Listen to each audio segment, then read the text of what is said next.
চাওক বিৰোধীৰ হলেও গৌৰৱ গগৈৰ প্ৰতি মই আগেই কৈছো আমাৰ তেল পানী সম্পৰ্ক তেওঁ হুমেৰু মই কুমৰু পানী তেওঁ তেল পানীৰ সম্পৰ্ক কিন্তু মোৰ বিশ্বাস কৰিবলৈ টান লাগে এগৰাকী স্মৰণীয় অতি শ্ৰদ্ধেয় প্ৰাক্তন মুখ্যমন্ত্ৰীৰ এগৰাকী শ্ৰদ্ধেয় স্মৰণীয় প্ৰাক্তন মুখ্যমন্ত্ৰীৰ সন্তানে এগৰাকী উচ্চশিক্ষিত সাংসদে পাকিস্তানলৈ যাব এই কথাটো মোৰ বিশ্বাস কৰিবলৈ এতিয়াও টান লাগে সেইটো মোৰ এটা কথা মই এতিয়াও বিশ্বাস কৰিবলৈ টান পাইছো যে গৌৰৱ গগৈ পাকিস্তানলৈ যাব 194খন দেশ আছে ভাৰতক বাদ দি তালৈতো যাব পাৰিলেহেঁতেন আমাৰ ভাৰতত শতাধিক আমাৰ ৰাষ্ট্ৰদূতৰ কাৰ্যালয় আছে দূতাবাস আছে তেওঁ যিকোনো এটালৈ যাব পাৰিলেহেঁতেন তেওঁ ল'ৰা ছোৱালী এগালমান লৈ ফটো এখন দেখিছো পাকিস্তানতে বিচাৰি পালে পাকিস্তানৰ প্ৰতি তেওঁৰ মৰমটো কিন্তু তাতে প্ৰতীয়মান আজি আমাৰ নতুন দিল্লীতে 1 শতাধিক দূতাবাস আছে একেবাৰে হুমেৰুৰ পৰা কুমৰুলৈকে যিমান ৰাষ্ট্ৰ আছে সকলোবিলাক আছে আমি যে দেখিলো ফটোত ল'ৰা ছোৱালী এগালমান লৈ গৈছে তেওঁতো নেপালৰ ভূটানৰ America France England Venezuela Argentina কিমান সুন্দৰ সুন্দৰ দেশ আছে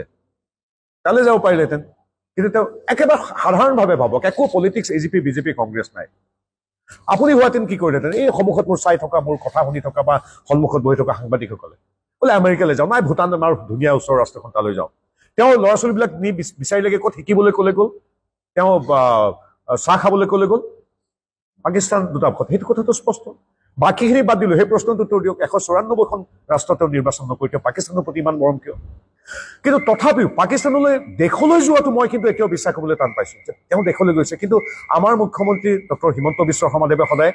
প্ৰমাণ সিদ্ধ আৰু তথ্য সমৃদ্ধ কথা কয় গতিকে মোৰ মনটো অলপ বেজাৰো লাগিছে মোৰ জ্ঞাতি মোৰ এজন অসমীয়া সাংসদ মোৰ ভাৰতীয় এগৰাকী সাংসদ পাকিস্তানলৈ গৈছে এই কথাটো বিশ্বাস কৰিব নোৱাৰা এটা কথা মই নাই যোৱা বুলি মানে ভাবি আছে নোযোৱাটোৱে হওকচোন দ্বিতীয়তে গৈছে বোলে 10-15 দিন আছে আৰে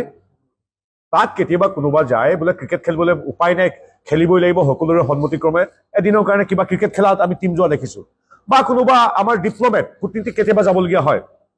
বা তাত কেইটামান বিভিন্ন ধৰ্মৰ বেলেগ হিন্দু ধৰ্ম আছে নাই মই নাজানো কেইটামান ধৰ্মৰ তাত পীঠস্থান আছে তালৈ পৰ্যটক যায় 140 কোটি মানুহৰ 10-15 হাজাৰ মানুহ যায় তেওঁ 15 দিন যদি গৈছে তাত আছে সেইটোতো আৰু মই ঈশ্বৰে নকওক সেইটো মিছা হওক 15 দিন তাকে কি কৰিছে আৰু তৃতীয় যেটো কথা ওলাইছে যে তেখেতৰ সহধৰ্মিনীয়ে বোলে পাকিস্তানৰ কোনোবা এনজিঅ'ৰ দ্বাৰা বেতন ভগি আছিল এইবিলাকতো মাৰাত্মক কথা মই ছেপ্টেম্বৰ অক্টোবৰৰ অপেক্ষাৰত মই প্ৰথমে এটা ভাবিছিলো যে কথাবিলাক ভুল হ'ব কিন্তু এতিয়া মুখ্যমন্ত্ৰী মহোদয় যেহেতু তথ্য সমৃদ্ধৰ যুক্তিসংগত প্ৰমাণিত কথা কয় এতিয়া মই পতিয়ন গৈছো যে নহয় সেই আয়ৈ দেহি মৰম লগা ল'ৰাটোৰ পিছফালে বেলেগ কিবা থাকিব পাৰে গতিকে আমি সময়ৰ অপেক্ষাত ৰওঁ ভগৱানে তেখেতক মংগল কৰক ফুৰাটাৰে তেওঁ সমস্ত পৰিয়ালক জন্মিং প্ৰদান কৰক এগৰাকী অসমীয়া হিচাপে মই সেইখিনি কামনা কৰিম